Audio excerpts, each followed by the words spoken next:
2 weeks ago, you said you still, kind of figure the system out. Figure the system out. I think I have a little bit. Yeah, I think I have. Getting in a nice little groove right now. These last couple games. Main focus is just winning. Having fun yet? Nah, most that. The chemistry's got way better. Like, if you was in practice today, like, the energy was just crazy. Like, man.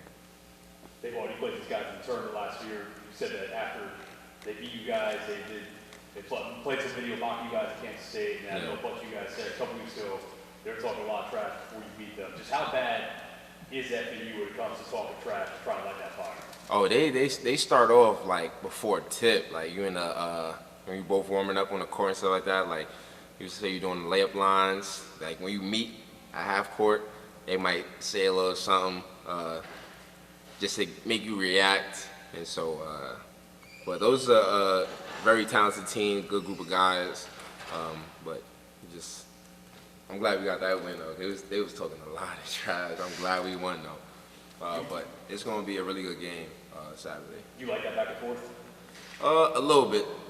I think that it sparks a little fire in me. But I don't really try not to get no texts. You know what I mean? I ain't trying to get no texts. Try to make sure my teammates, cause my teammates like to go back and forth. I try to make sure that they don't, get a tech. So. Who's the best trash talker on the Memphis team? Best trash talker on probably David, for sure. Definitely. Definitely David. And then he got the action too, so it's funny. You know what I'm saying? It's funny. But definitely David. What you got? I was gonna say, what kind of trash does David talk? Like, what's something he might have said to somebody on the court? I don't think I can say that. I don't think I can say it on here. Yeah. Quan, how are you guys prepared to go down and deal with this environment on Saturday? Obviously, the form was rocking when y'all got the win the other week, but how are you dealing with, the gravity of this game, but also it's a smaller environment and their fans are also just as passionate as Memphis Tiger fans? I think we just got to play our game and then try to take the crowd out. The crowd gives you momentum, and so I feel like if we start off early and get the crowd out of the game, then we'll eventually get them out of the game. You said the chemistry's gotten way better. Yeah. What do you think's been the result? Like, how's that happened? I think just us winning and us playing better. Guys just want to be around each other more. So, yeah. What was the key in that game against FAU? Was really the game where, especially defensively, you created so much havoc in addition to your offense. What were you guys able to do, you think, effectively in that game that you're hoping to transfer over now to the second? I don't want to give the game plan away, but just being aggressive, staying aggressive. Try. Without saying anything. I mean, just being aggressive, really. Yeah. That's what I can say. Yeah. Try to be aggressive and disruptive. I mean, this game was put where it was. I know you weren't really with the program yet, but it's put where it was because I think the league thought you two were going to be the two best teams in the league. Right. The country thought you guys were going to be the two best teams in the league. It obviously has not played out exactly like that, but do you kind of go into this game thinking in your head like, hey, like, it seems like both you guys are sort of like you're maybe on the outside of the bubble, they're on the inside of the bubble. How do you look at this game in the context of what's at stake? Everything really, they're higher in the standing, so we just want to go out and win. I mean, every game is important, and especially this one because it matters with like getting the bye and the bubble, and so it's just a very important game. Yeah. You kind of hit on it a little bit before, but just how important is it for you guys to avoid the opposite of what you did against UAB in terms of starting off slow, getting off to a fast start on the road in that environment to avoid any sort of letdown? I don't know. I could say the UAB game because it was senior night. There was a lot of emotions going on, so that can probably be why we started off slow. But I just hope we don't end up doing that at FAU. You have a history of being powerful, and I know that you're going to know that. And they have a big guy in the middle with a big presence, and you're going to be guarding off and on throughout. How do you protect yourself from getting in foul trouble and have to sit on the bench? By playing aggressive without being overly aggressive and not trying to swipe down, try to wall up. Yeah, pretty much, yeah. On the flip side of that emotions argument you were just making about the UAB game for FAU, it will be their senior night. So is there motivation at all as a team coming in there, especially in the last game of the season, to kind of play spoiler? Yeah, I think so. I think because it's their senior night, you know, the crowd's going to be very active. The guys, you know, because I know it's going to be some of their guys last year or stuff.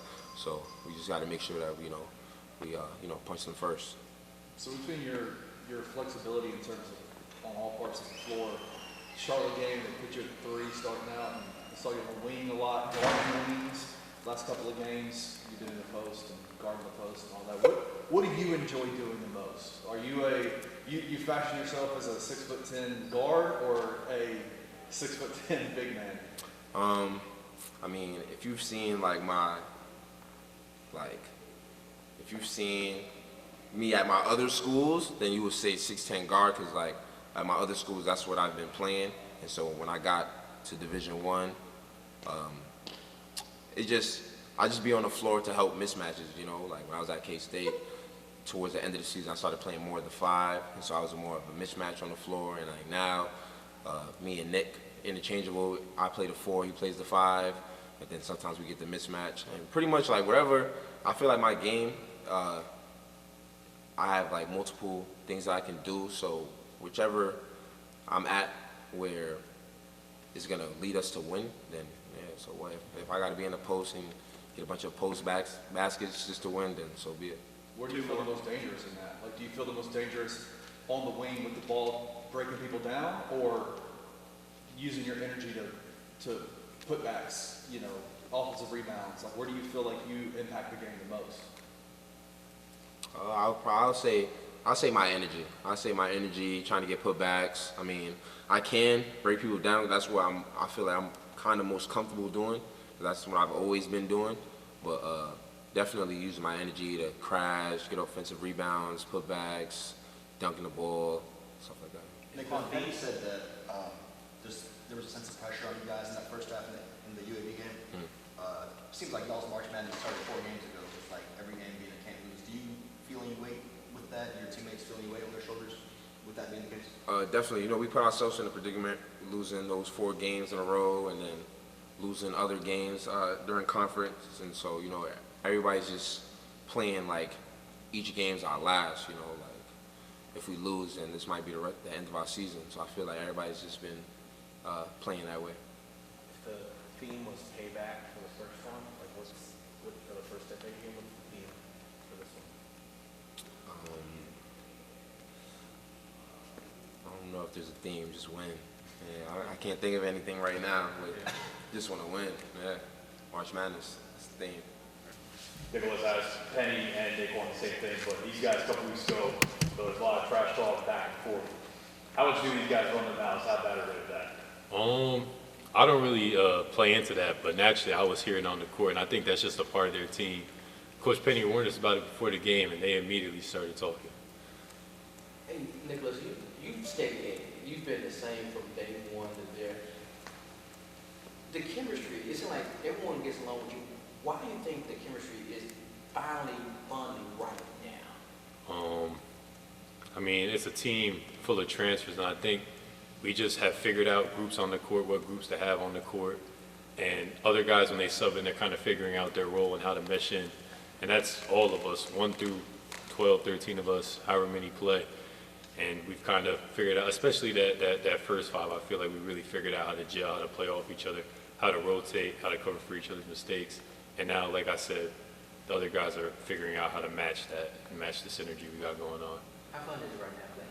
It's a lot of fun, and we're enjoying it. I mean, it's a lot of fun. That's all I can say.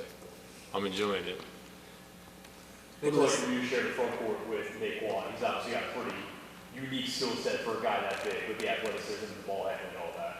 Man, it's super fun. I love playing with Nae'Qwan because I feel like we always have a lot of energy. His is a little more outward, and I feel like everyone feeds off that. I could feed off that. So it's good to have another guy out there that you know is always going to have energy, and we could just bring the team up, bring the team together. And to dive deeper, his versatility, what he's able to do on the court, being able to play off and all that is super cool. And he's a 6'10" guard, so. I have two questions for you on this.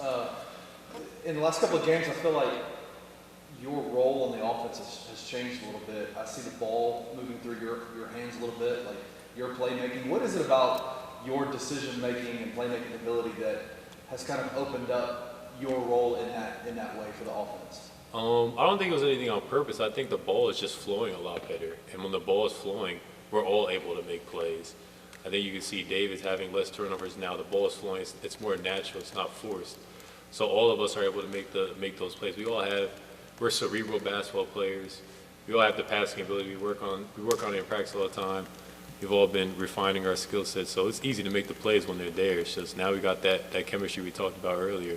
Ball is flowing my way. I'm able to make plays for my teammates. Also, one of the things that I've seen a lot this year that has become kind of a staple for the team is the pick and roll that you dive into the basket with JQ. Kind of talk to other big men that maybe are in high school, middle school, that are watching you and saying, what is the timing like? Like, how did you get so good at that, right? Like, the timing on when to dive, how to set the pick, when to go, all that kind of stuff. Man, it's a lot of instinctiveness, because sometimes you got to hold the ball screen, let JQ have the advantage, then roll. Sometimes, as soon as the man picks a side and JQ has an angle, I roll with JQ and we're rolling parallel to each other. And sometimes I'm slipping out. It's really just reading off each other in the instinct. And I think also communicating with JQ. Whatever he tells me, I trust him. I listen to him, listen to his guidance. And if I tell him something, it's the same way. We trust each other, listen to each other's guidance, play off each other. So it's a bit of that communication, and then the natural instinct. You know, it's the chemistry's been flowing throughout the year. We've been running that same screen and roll. Nicholas, you made that. Lotion after the ECU game that you'd be back here in Memphis. Did he catch you off guard, or was that something you thought about and that was your kind of answer? No, it was just a natural answer. I mean, it's funny. I've been talking to like my family and friends, my girl, all that. I'm surprised, because for me it felt normal. Like, but with the transfer portal era, you have so many people that are leaving schools. It's so unsure that everyone was surprised. People were celebrating. Yeah, I was just like, I thought it was obvious, but it was nothing that caught me off guard. That was just my natural answer. So now you got to recruit David Jones and others. Is that something? Yeah, I mean, we love to have David back, but he's got to do what's best for him. Finish the year strong, though. Obviously, the stakes of Saturday are huge. A top 4 seed kind of on the line. How do you take what happened with the UAB game, the emotions of all that, the big comeback? How do you kind of take that, package it, and make it work for you on Saturday? I think firstly is coming out and having that same focus we had to start the second half, that same edge about us, that same chip on our shoulder, because FAU, they're coming for us. They definitely want revenge. They definitely want this game, and not only that, they're at home. So the momentum could swing that fast their way, just like it did last game for us. So we need to be able to come out there and give them no easy points, no easy buckets, protect the paint, protect the three-point line, and kind of control those momentum swings. What do you take from your last matchup with them into Saturday? I think firstly, being able to, like I said, protect the paint, and we need to get out to the shooters. We need to know the guys that we want shooting, and obviously stop Big Boy down low a little more. So. I think at the beginning of the year, when you transferred to Memphis, when you announced the transfer to Memphis, a lot of fans didn't know your game, so they're like, okay, we've seen him play with Temple, we've seen him. Most of us in this room, I think, were like, okay, this is a big get, right? Like, Nick's game is going to be perfect for what Penny needs. You've been pretty much the most consistent in this transfer portal class, the first guy in, most consistent in the starting lineup. I feel like your energy out there on the court brings consistency to the team. Do you take pride in that, in being like just consistent Nick Jourdain? Yeah, no, I definitely take pride in that. That's something that, coming from Temple, that I knew I wanted to apply at my new school. Just from playing college ball for 3 years, I kind of realized you got to have balance through the ups and downs. So it started in practice every single day, just bringing that consistent energy. Whether I was down, whether I was up, I always brought the energy. And it kind of lifted my teammates up, and now they rely on me for that. So it's kind of something that I trained, and now it just comes naturally. You said it, the big boy, Flag Golden. How do you describe that matchup and the physicality that you have to bring to that? Well, he's a lengthy, tall player. He has the strength on me, but I have the advantage in the quickness and the mobility, and obviously running him up and down the floor. And we've been preparing. Coach Penny, Coach Stansberg been giving me a lot of guidance on how to guard the post. So I'm ready, and I'm super excited. Two more. Penny said earlier that he doesn't think the American is he doesn't think it's ever going to get, the proper respect that, a lot of people think it deserves. As someone who's been in this league for a while, first at Temple, now here, would you agree with that? Or do you think there's a hope there? Other years, I might disagree, but this year, this team, it definitely feels like we're a three-bid league this year. Like the talent, the players, there's so many high major players in this year that are playing great ball, like multiple players on multiple teams with great skill sets, great size, great length. It's been ultra competitive. It's been a lot of fun playing in the league this year because every game is competitive. It really forces everyone that's playing to bring their best game every game.